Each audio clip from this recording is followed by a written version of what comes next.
How's it going, guys? Today I'm going to be talking about the transmission in this Lexus GX-470. Let's get into it.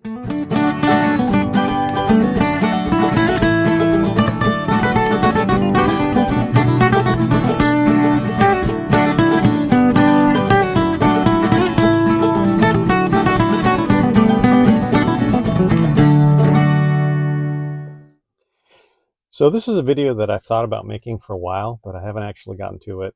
And it was actually brought on by a question from one of the viewers, J. Carl 1562, that I got the other day. And he asked, have you ever changed the tranny fluid? And if so, what method did you use? Drain and fill or flush? So J. Carl, thank you. That's a great question. And I'm going to address it today. And I have thought about making this video for a while, but your question kind of spurred me on. So if you've watched some of my previous videos, you may know that this vehicle right here, this GX470, has over 300,000 miles on it.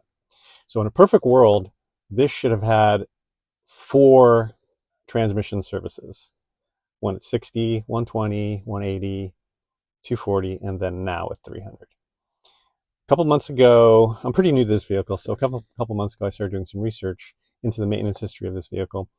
When different things were done, as I was looking at the transmission servicing, I found that this transmission has only been serviced one time that I can see. And I searched the Lexus records and all the Carfax maintenance records. And it was serviced at about 155,000 miles. So that is about 150,000 miles ago. So as you can kind of see, this causes an issue right now with servicing this transmission, just because there's been so many miles on the fluid in this transmission right now. So it does cause a little conundrum on what I need to do. And the way I look at it, I probably have 4 options. The number 1 option, I could do a full flush, drain all the fluid and put all new transmission fluid back in. I'm not going to do that. That's definitely the highest risk move.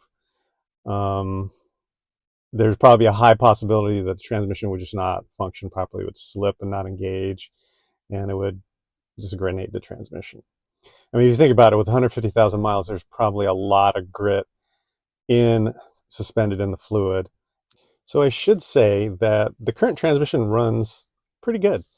It's not perfect, and it's not new, but for its age and mileage, it shifts not bad. So I guess option number 2 would be to do a drain and fill. Not as risky as a full flush, but still you're going to be replacing a fair amount of fluid. That may be a reasonable option. I'm not sure. I'm not a transmission expert. Moving on, I guess I could do, so option number 3 would to do nothing, as I'm right now. And just hope that the transmission continues running as good as it is, and maybe I can get another 50,000 miles on it. I don't know. And then option number 4, I think, would be, since I don't have any experience with the servicing of the transmission, how it was done previously, just take a little look-see and see that I do have enough transmission fluid, and maybe replace a little bit of it, but I don't know if that's going to impact it running better or not. So I don't even know if that's a viable option. So I think those are my 4 options that I have to choose from. So if any of you guys have had this situation before where you're dealing with a pretty high mileage fluid, and you went for it and you replaced all the fluid, or you just did a drain and fill, yeah, what happened? How did that go? Give me your feedback, and thanks for watching. And if you like the content, please subscribe. See ya.